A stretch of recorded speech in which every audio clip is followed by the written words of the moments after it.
Sunjin moved closer and looked at Wobin, who had opened his eyes slightly. He asked if he could hear him, and Wobin nodded. Sunjin, with a big smile on his face, asked him to say something again. Wobin, with a low voice, asked where he was. Sunjin told him he was in the hospital. He immediately called out for the doctor, who came rushing in. Seeing Wobin conscious, the doctor asked him how he was feeling. Wobin struggled to speak. His voice was still low.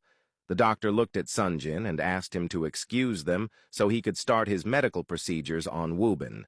Concerned, Sunjin asked if he was going to be okay. The doctor stated that, as long as he had regained consciousness, it showed he was now out of danger. He told Sunjin he could come see him the next day. Sunjin agreed and glanced at Wobin one last time before heading out. The following morning, Sunjin was the first person at Wobin's hospital door. He waited patiently while the doctor finished his morning checkup routine so he could go in and see Wobin. When the doctor walked out, he asked Sunjin if he had even gotten any sleep. Sunjin said he couldn't sleep and that he must have been too excited to see Wobin. The doctor reminded him that he was still a patient and needed to take care of his own health too. As soon as the doctor walked away, Sunjin didn't waste any time. He rushed into Wobin's hospital room, happy to see him with his eyes wide open this time around. He walked up to him, telling him it was good to see him conscious again and that he had been going crazy at the thought of losing him. Now that he was awake, Sunjin's stress levels had gone down. Wobin looked at Sunjin without saying a word. Sunjin, curious, asked if he was okay and if he was feeling any pain. Wobin stared at him, asking who he was and how he knew his name. Sunjin moved closer, confused, and told him he was his best friend. Wobin shook his head, saying he didn't remember him and that he didn't have any friends.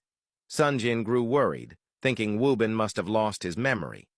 Just as he was about to rush out the door to get the doctor, Wobin laughed. Sunjin turned and looked at him. Wobin smiled and said he remembered him and had just been joking. He added that even if he had lost his memory, he wouldn't forget Sunjin. Sunjin laughed and said he had almost scared him to death, adding that at least he hadn't lost his ability to make jokes. They both smiled. Sunjin moved closer and asked how he was feeling.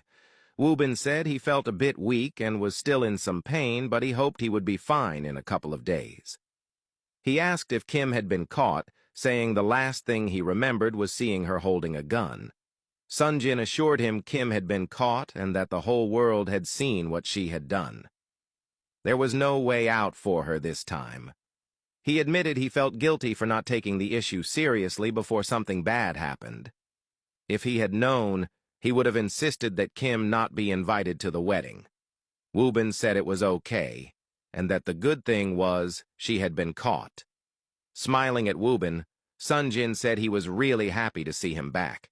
Wobin said he had really thought he was going to die, that he had surrendered everything and accepted his fate, and that he was grateful for a second chance. They both smiled, happy to finally reunite. Wobin's mother rushed in. Seeing her son awake was what she had been praying and hoping for. With tears in her eyes, she rushed to his bedside, touched his face, and asked if it was all real, and if he was really okay. Wobin told her he was okay. She wiped her tears and looked at him with a smile, saying she really thought she was going to lose him and never see him again. She promised to treat him well this time around, and make up for all the years she hadn't been around. Wobin held her hand and said it was okay, and that as long as he was back, they still had a chance to start over. His mother stood there, not wanting to let go of his hand, finally getting the chance to look him in the eyes and talk to him, the moment she had been yearning for. Yuna was still fast asleep in her bed when her mother came into her room. She slowly woke her up, and Yuna, still half asleep, asked what she wanted. Without any delay, her mother told her the good news. Wobin had finally woken up. Yuna jumped out of bed in disbelief and asked her to repeat what she had just said. Her mother held her hands and told her she had received a message saying that Wobin was out of his coma. Yuna screamed and hugged her mother with happiness. Looking at her, she said she had to get ready and go see him immediately. Her mother told her it was still early and that she should have breakfast with them first, but Yuna refused, saying there was no time for breakfast and that she had to go see Wobin. She said this as she rushed to the shower to freshen up. Her mother stood there, happy to see Yuna excited again.